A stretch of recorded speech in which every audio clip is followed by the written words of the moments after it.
Energy Switch is the popular point-counterpoint show where two leading experts with different perspectives discuss the most pressing energy and climate issues in the news today. Next on Energy Switch, we'll look at climate impacts and how we should respond to them. Funding for Energy Switch was provided in part by Microsoft and the University of Texas at Austin. Addressing climate change is complicated. We need to understand the impacts today and predict the impacts tomorrow, then recognize the uncertainties of doing so, the timeframes required, and contrasting global priorities in order to quantify the costs and benefits of reducing greenhouse gas emissions and adapting to climate change. My guests for this vital conversation are Dr. Michael Greenstone directs the Energy Policy Institute and the Becker-Friedman Institute at the University of Chicago, and was a chief economist for the Obama administration. There really seems to be little uncertainty about what the impact of greenhouse gases are on changing temperature. Again, there's this range. We don't know exactly where it's going to end, and there's things that don't make sense with the models or contradict the models, but I don't think it changes the central understanding. Joining him is Dr. Steve Koonin, a physicist, is director of NYU's Center for Urban Science and was the Department of Energy Undersecretary for Science, also under Obama, and provost of Caltech. You face a lot of problems in trying to cut down hard enough to make a difference. One is that we have the developing world who need energy in order to improve their lot. We have the fact that fossil fuels are the most convenient and reliable way to do that. We also have what I like to say is the recalcitrance of changing energy systems. I'm Scott Tinker, and I'm an energy scientist. On this episode of Energy Switch, how should we respond to climate change? So let's dive right in. We're going to talk about the impacts of climate. Is the temperature rising? Michael, let's start with you. I think there's incontrovertible evidence that the temperature's rising. You see it every day in our personal lives. You see it compared to the historical record as well. Yeah. So there is, of course, nuance to that, as there is in all things in science. Right. The temperature that's commonly talked about is the average temperature over the globe relative to what the normal is. And it's risen by about 2 degrees Fahrenheit over the last century, since 1900 or so. Mm-hmm. But that rise hasn't been steady. It went up pretty strongly from 1910 to 1940. Then it actually went down for 30 years. And then it's been going up since about 1980. So that fact that it's not a smooth rise tells you already it's a little more complicated than just greenhouse gases or warming the planet. Always nuance there.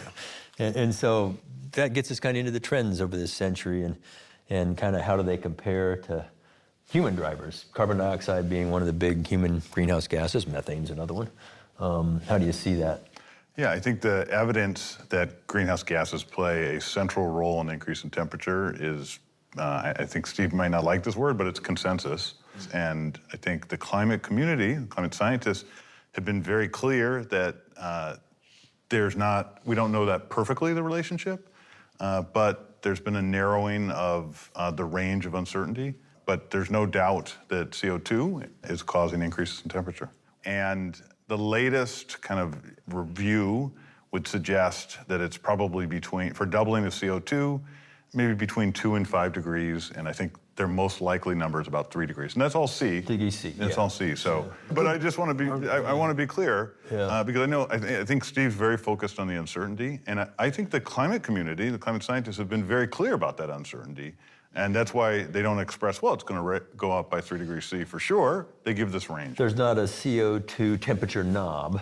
Right. In the sense of I dial that in, I get that. Yeah. But that's a pretty big range. It's a pretty big range. And they're honest about it. Yeah, they're quite open about it. Not everybody's open about it, but the climate community. Yeah. I think two things. One is about the treatment of uncertainties. I think when you get back to the research papers and even the recent report, they're pretty explicit about the uncertainties. It's as you get further down the chain into the summary for policymakers, then to the media and the political discussion, that you lose that nuance. There are several factors that change the Earth's temperature. Most obviously, as you mentioned, greenhouse gases, which exert a warming influence, but also aerosols that humans produce, which exert a cooling influence. The net effect of what we see is really not just CO2, but is that combination of aerosols and greenhouse gases. That makes it particularly tough to disentangle things. And even tougher is the fact that the climate system has long-term natural variations that extend over, we know about some, El Nino, for example, is the most familiar, couple years every 5 or 6 years, but then there are things like the Atlantic multi-decadal oscillation, or the Pacific decadal oscillation, that run over 70 years, and the models have a hard time reproducing those. And so depending on where we are in those cycles, the warming may be enhanced by those or diminished by those, and we don't really know. When you say a hard time reproducing, it means that the existing models struggle to fully understand and model the past? Yeah. Given it's a bloody hard problem. Yes. It's multivariate, nonlinear. It's a chaotic system. Problem. Steve hasn't even mentioned the oceans, and the oceans play an important role. But I think one thing that, and I read Steve's book in the last week. It's a terrific book. But one thing that I don't think comes completely clear in the book is there really seems to be little uncertainty about what the impact of greenhouse gases are on changing temperature. Again, there's this range. We don't know exactly where it's going to end. And there's things that don't make sense with the models or contradict the models. Steve has pointed out several of them. I think that there's probably many PhD dissertations that are going to be written as a follow-up to that. But I don't think it changes the central understanding. I would agree. That's interesting. But when society thinks about how it's going to respond to these, it's got to make some judgment about what the uncertainties are. If you're 99% sure that the planet's going to go to hell and become unlivable, then that's a very different discussion than, well, maybe 2 generations from now we might see a little more storminess. So the uncertainties are important in the policy discussion, I believe. I think it's really clear what you should do is, it's a cost-benefit problem. You should decide how much it's going to cost to reduce, let's say, U.S. emissions by a billion tons of CO2. That would be not a substantial reduction, not wild either. About 20% of our About US. 20%. And then what are the benefits in terms of reduced climate damages? And I understand the way you're describing it. Even if the rest of the world doesn't do, or does very little, even if emissions still keep going up. Whatever the rest of the world doesn't have any impact on what our, like if we reduce by 1 billion tons, we reduce by 1 billion tons. That's terrific. And then we and the rest of the world gets benefits from it. So even if we were to just do a little bit, you would say that would be worth it? What I'm saying is we would want to compare the costs and the benefits of that. Okay. And you know, just jumping to the conclusion here, small reductions in emissions in the, or even meaningful reductions in emissions in the United States, if done in an economically efficient way, have benefits that vastly exceed the cost. Are there some things we can agree that are changing in the timeframes of industrial activity that matter to us? You know, if I just take the cue from the latest IPCC report, right? So temperatures are going up. Heat waves are becoming more common, although not in the US, but globally. We see more heavy precipitation events, even if the average precipitation is not changing much. But when it rains more. Okay. But in terms of hurricanes, thunderstorms, severe winds, mid-latitude storms, there are no trends detected. In counts, numbers of these things? In various metrics. You know, one that's been in the news for the last couple of years are wildfires. And wildfires are a very complicated phenomenon. They involve how much forest is there? They involve, are there people living there or not, both because of damages, but also people start these fires as well. And certainly a drying climate. The drought index for the West has gone down over the last 30 years. Now, to what extent that's human influence or not, I think is still a bit debatable, but it's clear that a changing climate, for whatever reason, is playing a role in that phenomenon. Okay, so fires being a big one. Yep. So one thing is, we're at the dawn of a super interesting era in economics where up until about a decade ago, what we knew about economic damages from climate change, people didn't have computers that were up to the task. And so now we can really begin to use data. And a variety of exciting things are emerging from that. I think One that sits kind of in my mind in the center place is the impacts of temperature on mortality are much more severe than I had realized, and I think than the literature had realized before. Is that geographic, Michael, or? Yeah, so let me try and unpack that. Sure. What is part of the reason that we didn't know that before? Part of the reason is that the only places that we had data before were kind of rich, temperate climates. So Northern Europe and, parts of the United States. And so, yeah, when temperature goes up a little bit, well, that's good because you get rid of some of the cold days that are dangerous. And you're not really to the part of the temperature distribution that are causing impacts. Now that we have data that covers most of the globe, a much richer and more nuanced picture is emerging. A paper that I wrote finds that by the end of the century, there would be about 74 additional deaths per 100,000 people. That sounds super wonky. If you want to put it in English, it's about as much mortality as we have from infectious diseases pre-COVID on the planet. And to your question, though, it is not equally distributed around the world. And, in places like Pakistan and Bangladesh and Ghana, it's expected it'll be like 200 per 100,000. So like equatorial. Yeah. Places that are already hot and poor are in the bullseye. Let's come to the social cost of carbon. Sure. And this is something you've helped lead and think through in the Obama administration. What all goes into that? So it's I like to refer to it as the most important number you've never heard of. Okay. And it's kind of audacious in its hopes and dreams. What it aims to do is to provide a monetary measure of the reduction in damages from mitigating or preventing 1 additional ton of CO2 from going into the atmosphere. Okay. And it should, in principle, encompass whatever the health effects are, whatever the crop yield effects are, whatever the labor supply effects are, whatever impacts there are on migration, on sea level rise, everything. Right. Okay, so in that way, it's kind of almost it should. Yeah, it should. It almost has. That's hard. It's very hard. Yeah. Mm-hmm. There's lots of uncertainty around it, and getting all of that exactly right is very challenging. Right. But that led to a value of $51 per ton. Okay. The Biden administration has adopted that on an interim basis while reviewing the changes in scientific understanding that have taken place in the last 10 years or so. Okay. My sense, my read of the literature is it would be very difficult to come up with a number lower than $125.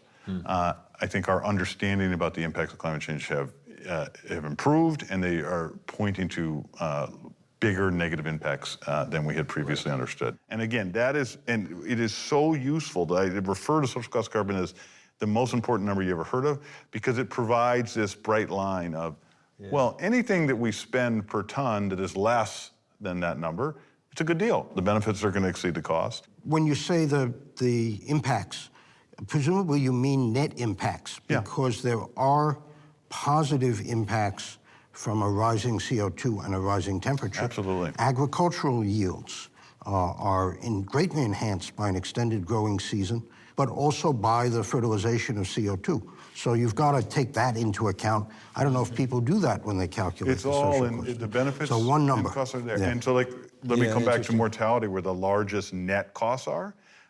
There are enormous benefits from getting rid of very cold days. Oh, yeah. And those are counted in there. And so, if you're in Oslo or your favorite northern Canadian city, climate change is really going to be beneficial in terms of human health, because it's going to get rid of these very deadly days.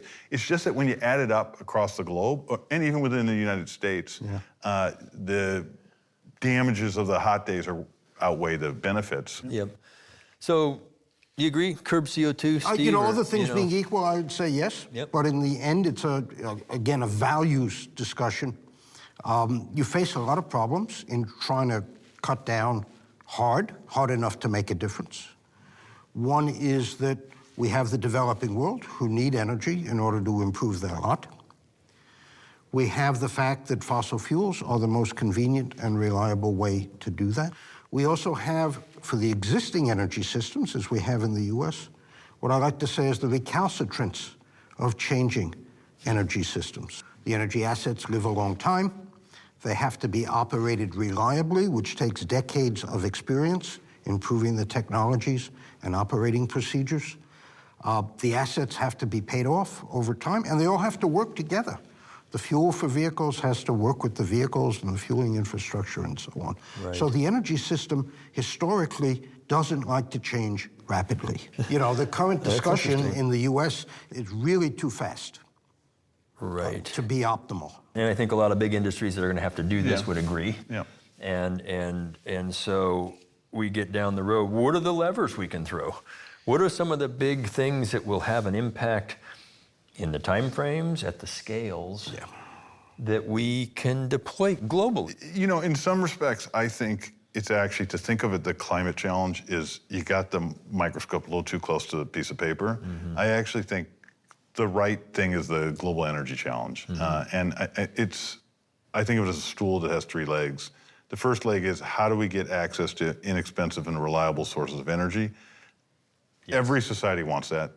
It unlocks increases living standards that we take for granted here. The second is, can that be done without causing air pollution that causes people to lead shorter and sicker lives? 3 million and a year. That's from regular air pollution. Correct. And then the third is, how do we avoid disruptive climate change while also satisfying these first two goals? And the painful part of the energy challenge is that you can name policies or actions that improve one or two of those goals, but it's almost impossible to name one that hits all three at once. And so that's why there's trade-offs. So let's talk about the decarbonization strategy a little bit. The strategy is to basically electrify everything. And so we're going to electrify transport, we're going to electrify residential heating, and we are then going to, or perhaps coincidentally, decarbonize the electrical system. Okay, so everything becomes electricity, except maybe for airplanes, which we can do with biofuels or heavy ships. But the real question is, can you create a grid that is simultaneously affordable, reliable, and clean? And as we've been discussing, that's really hard. The technical levers for doing that, I believe, are, first of all, fission. Right now, it's the only reliable emissions-free source of electricity that we have. And it's scalable. And it's scalable. We have already scaled it. Right. The problem is with nuclear right now is that we've been building them big, and each one is different in the U.S. If we build them small and standardized, small modular reactors, when I was in the government, I was promoting that. I think there's a lot of potential for that. How about, talked about carbon capture a little bit. I think we agree that's a piece of this puzzle. I think we should be throwing everything we can at trying to understand how it works. We should certainly try to bring the cost down. Right now, the cost for direct air capture are $500 a ton, and people are trying to get to 100 optimistically. Which would get us in a lot of planes. You got carbon capture at $100 a ton. I think the scale, I'm there, but the scale thing is an enormous problem. It's a big deal. How about, something we haven't talked about, what about energy efficiency? What about doing more with less? How do we get that translated into our worlds? So I have run some real experiments, randomized control trials, in the residential sector in the United States, where some households were given energy efficiency investments, others weren't. And the surprising finding was that the realized rate of return was much lower than what was promised, and that a lot of these weren't very good investments. That's it interesting. does fit this idea that economists love to believe, which is there's not free money laying around. Well, actually, Mr. Jevons realized in the 19th century that improvements in efficiency don't necessarily translate into reduced energy use, because if it's more efficient, you use more of it. And also, if you save some money through energy costs, you're going to go spend the money on something else that uses energy, like take an airplane trip or something like that. So kind of a rebound. Rebound. Built into all that. So you got to be careful. These are all these different responses, and we've talked about the costs and benefits and the challenges.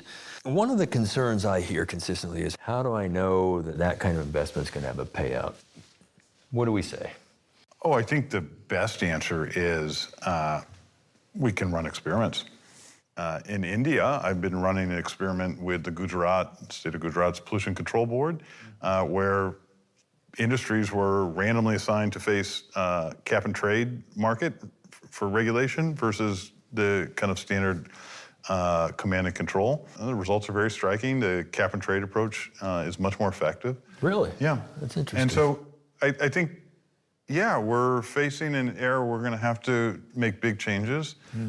And I don't think we should have the hubris to think that every idea we have is going to work, and we should, we can run tests. Have the courage and give the political leaders to be able to say, that didn't work. Yeah. Let's try something else. Yeah. Right now, they're held to, some standard. The gotcha. Yeah. I mean, Steve probably can tell terrible, war stories about Solyndra. Yeah, right. Which was, that program was designed to have firms fail. Right. That's what I said on TV, and I got bashed for it. Yeah. Right? Let's talk a little bit about adaptation, because we've agreed this is going to take some time. And so, what do we do? What are some of the better adaptation strategies, and again, cost benefits to those? So let me first, speak generally about adaptation. Yeah. Whatever the world does about emissions, we know it will adapt to a changing climate. And there are several reasons why I believe that will be the dominant response over the next 30 or 40 years. It's autonomous. It's what we humans have done for forever. It's politically saleable. It does not involve having to convince most of the world or even a given country to reduce its emissions because of something that's going to happen 2 generations from now and half a world away. And it's effective. I mean, people adapt their societies. We live from all the way up in Hudson Bay all the way down to Ecuador, and those are quite viable societies. They have different characteristics, of course. But so I think that's what, again, without trying to be normative about what society should do, I think that's what society will do. How do you see it, Michael? Oh, yeah. Adaptation is not free. It's costly. Anyone who's been to Houston in the middle of summer or Montreal in the middle of the winter knows those are very expensive investments made to make those places habitable. Yep. And those are resources that you could spend on your kids, a whole variety of things. And so I think what government can do is balance what people are going to do to protect themselves with reducing CO2 emissions and try and search for the optimal combination of adaptation and mitigation. Both are good. It gives you a little bit more flexibility, optionality. Yeah. There's simple things like don't build or keep rebuilding in places that are prone to flooding. Right. Even though the land might be wonderfully arable. Yeah, actually, I believe the Biden administration just made this major change in how flood insurance is priced, which I think was probably has not received enough attention. It used to be, or under the National Flood Insurance Program, that coastal communities, which tend to be richer communities, were being subsidized by inland people. Right. And so they were paying below market flood insurance. And I think that is now going away. And to Steve's point, it'll begin to reshape the country. You will not see vulnerable developments built there because it'll just be too expensive. Right. There's going to be a temptation to blunt the message that markets are trying to send. That's to subsidize coastal people or people who are at risk from wildfires, to subsidize them so that current lifestyles can continue. And it's a very appealing and strong force, but ultimately it limits the adaptation that is going to have to take place in the end. Anything that either of you would like to add that we haven't covered? This is a knotty problem. It involves humans, technology, the environment, and we need to really think it through and do it well. Yeah. If we don't do it well, we will create more damage than we might get from the climate. Yeah. Yeah. Yeah, I would just say part of that problem is the uncertainty, and there's uncertainty throughout it. And I think for too long, that uncertainty has been a cause for inaction. And I think the basic economics and the basic human behavior points out, well, when there's lots of uncertainty, actually, that's a cause for action, not a cause for inaction. Uncertain doesn't mean unsolvable and unaddressable. Yeah. I think addressing the uncertainty is so important. I worry myself that we take these binary kind of sound bites and people take positions. And to me, if we could really bring these things together like we've just done and address these in investment ways, I think we'll be able to get a lot closer to solutions that are better for everyone. Yeah. Climate modeling is not precise, but shows that human activity is increasing global temperatures with varying impacts. IPCC reports suggest heat waves and heavy rain events are increasing, but they're less conclusive on storms and wildfires. Calculating the societal cost of carbon emissions is also very difficult, but offers a way to evaluate the price of different CO2 reduction strategies against the value of their expected benefits. Ideally, we could find solutions that provide affordable energy while reducing environmental impacts. In the end, we'll need to compare the costs of mitigation against adaptation and their likely benefits. How much we choose to spend will be influenced by other global priorities. Energy Switch is executive produced by Scott Tinker and produced and directed by Harry Lynch. Sophie Byard is the assistant producer and researcher. Editors are Ginny Patrick, Yusuf Swachina, and Jackie Kunzler. Matt Aslanian does the sound. Energy Switch is produced by Arcos Films for the Switch Energy Alliance with support from Microsoft and the University of Texas at Austin.